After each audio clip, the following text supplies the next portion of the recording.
Pernah nggak sih kamu bayangin jadi orang terkaya di dunia?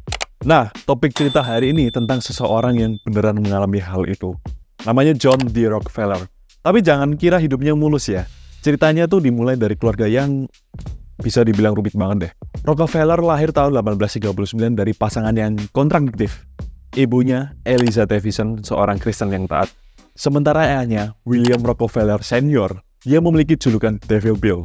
Dia adalah seorang penipu ulung. Kerjaan sehari-harinya adalah keliling jual obat palsu. Bahkan dia suka pura-pura tuli dan bisu, biar gampang menipu orang. Rockefeller kecil tumbuh di tengah-tengah pertentangan ini. Di satu sisi, dia diajari nilai moral ketat oleh sang ibu. Di sisi lain, dia lihat langsung gimana ayahnya nipu orang demi duit. Tapi anehnya, situasi ini malah bikin Rockefeller jadi pinter soal bisnis dan duit. Si Devil Bill suka banget nipu anak-anaknya sendiri pas lagi berbisnis.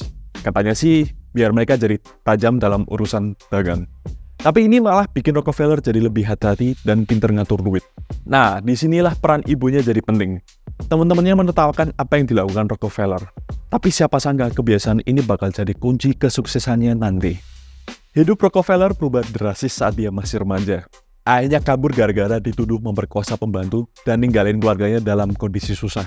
Rockefeller yang baru 16 tahun terpaksa buat putus sekolah dan kerja buat menyokong kehidupan ibu dan adik-adiknya. Dia dapat kerjaan jadi asisten pembukuan di sebuah perusahaan. Dan disinilah bakat Rockefeller mulai kelihatan. Dia itu jeli banget ngecek setiap detail keuangan perusahaan.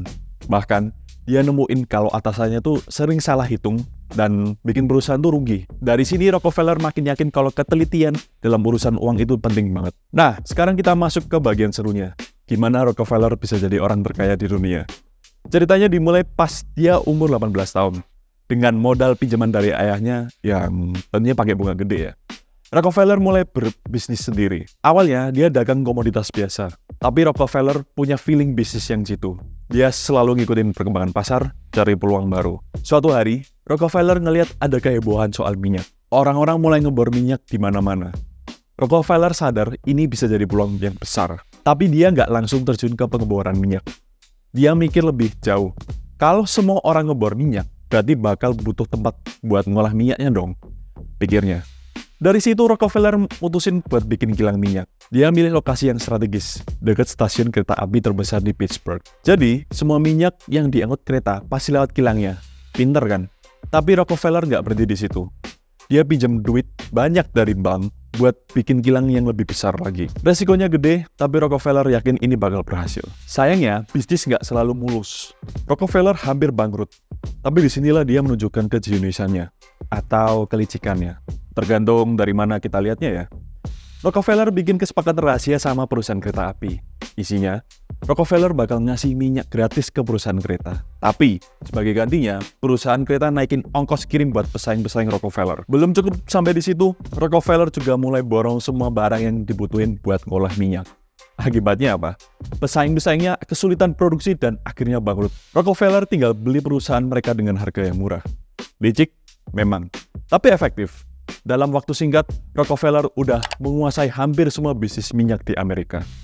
Perusahaannya, Standard Oil, jadi raksasa yang nggak ada tandingannya.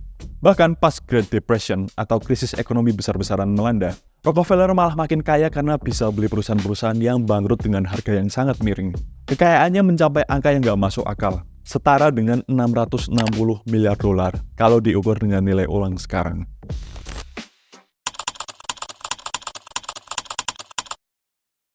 Kita balik lagi ke masa kecil Rockefeller ya. Ingat kan tadi cerita soal ayahnya yang kabur? Nah, itu bener-bener bikin Rockefeller shock. Bayangin aja di saat dia butuh sosok ayah buat jadi panutan, tapi malah ditinggal kabur gara-gara skandal. Yang lebih parah sih, Devil Bill ini bahkan gak mau datang ke pemakaman Eliza, ibu Rockefeller. Gimana gak sakit coba? Rockefeller sampai bilang ke semua orang kalau ibunya udah jadi janda dari dulu. Kayaknya dia malu sama kelakuan ayahnya. Tapi anehnya, meski hubungan mereka buruk, Rockefeller tetap belajar banyak dari ayahnya, terutama soal gimana caranya jadi licin dalam berbisnis. Cuman bedanya, Rockefeller pakai ilmu itu buat sukses beneran, bukan buat tipu orang kayak ayahnya. Nah, sekarang kita masuk ke bagian yang menarik nih. Meski jadi orang terkaya di dunia, Rockefeller tetap hidup sederhana loh. Ini mungkin efek dari masa kecil yang susah. Dia tinggal di rumah yang biasa aja, padahal dia bisa beli mansion mewah. Anak-anaknya pakai baju bekas dan mainan second. Rockefeller percaya kemewahan bisa bikin orang jadi pendosa. Tapi yang lebih mencengangkan, Rockefeller jadi salah satu dermawan terbesar sepanjang masa. Dia nyisihin banyak banget uangnya buat amal. Dia bikin yayasan pendidikan, bantuin universitas, mendanai riset medis, sampai nyumbangin tanah buat kantor PBB. Totalnya dia udah nyumbangin sekitar 874 juta dolar. Kalau dirupiahkan sekarang sekitar 14 triliun. Angka yang sangat besar pada zamannya. Rockefeller juga ngajarin anak-anaknya buat hidup sederhana dan bekerja keras. Mereka harus nyatet semua pengeluaran mereka sama kayak yang Rockefeller lakuin waktu kecil. Bahkan Rockefeller sengaja nggak ngasih warisan gede-gedean ke anak-anaknya. Dia pengen mereka bisa sukses dengan usaha mereka sendiri. Tapi tentu saja, nggak semua orang percaya sama niat baik Rockefeller. Banyak yang nganggap kegiatan ini cuma amal Rockefeller buat cuci tangan atas kelakuan buruknya di dunia bisnis. Ada yang bilang dia cuma mau kontrol masyarakat lewat uangnya. Kritik ini nggak sepenuhnya salah sih, soalnya Rockefeller emang suka milih-milih mau nyumbang kemana. Dia lebih suka danain riset atau pendidikan daripada langsung ngasih duit ke orang miskin. Katanya sih, ngasih ikan ke orang lapar cuma bikin dia kenyang sehari. Tapi ngajarin dia mancing bisa bikin dia kenyang seumur hidup. Ada juga yang bilang sumbangan Rockefeller ke universitas dan riset medis itu sebenarnya cara dia buat ngendalin arah perkembangan ilmu pengetahuan. Dengan gitu, dia bisa mastiin kalau hasil risetnya itu nggak bakal ngerugiin bisnisnya. Jadi, John D. Rockefeller ini orang baik atau jahat? Susah dijawab ya. Di satu sisi, dia pengusaha yang jenius dan dermawan besar. Tapi di sisi lain, cara dia berbisnis bisa dibilang nggak fair dan merugikan banyak orang. Yang pasti, kisah hidup John D. Rockefeller ini bisa jadi pelajaran berharga buat kita. Pertama, kerja keras dan disiplin itu penting banget. Rockefeller dari kecil udah diajarin buat teliti sama uang, dan ini jadi modal dia sukses. Kedua, pinter-pinter lihat peluang. Rockefeller sukses karena dia bisa ngelihat apa yang bakal jadi tren di masa depan. Ketiga, jangan takut ambil resiko, tapi tetap hitung-hitung. Rockefeller berani pinjam duit gede buat bisnis, tapi dia udah punya rencana matang. Keempat, hidup sederhana itu nggak ada salahnya. Rockefeller tetap hidup apa adanya meski udah jadi orang terkaya di dunia. Kelima, jangan lupa berbagi. Sekaya apapun kita, selalu ada orang lain yang butuh bantuan. Tapi yang paling penting, kita harus ingat bahwa sukses dalam bisnis nggak selalu berarti kita jadi orang baik. Rockefeller mungkin sukses dan dermawan, tapi cara dia berbisnis bikin banyak orang jadi susah. Jadi, kalau suatu hari nanti kamu jadi pengusaha sukses, ingat ya, bisnis boleh gede tapi hati jangan sampai membatu. John D. Rockefeller, si anak miskin yang jadi orang terkaya di dunia. Menarik ya, ada banyak hal yang bisa kita pelajari dari kisahnya. Baik itu hal-hal baik maupun yang nggak patut ditiru. Yang jelas, John D. Rockefeller udah bikin sejarah dan namanya bakal selalu diingat sebagai salah satu tokoh bisnis paling berpengaruh sepanjang masa. Jadi, apa nih pendapat kalian tentang John D. Rockefeller?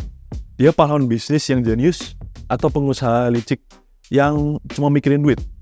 Atau mungkin bisa campuran keduanya? Yuk diskusi di kolom komentar. Aku penasaran banget sama jawaban kalian. Siapa tahu dari sini kalian bisa dapat inspirasi buat jadi pengusaha sukses.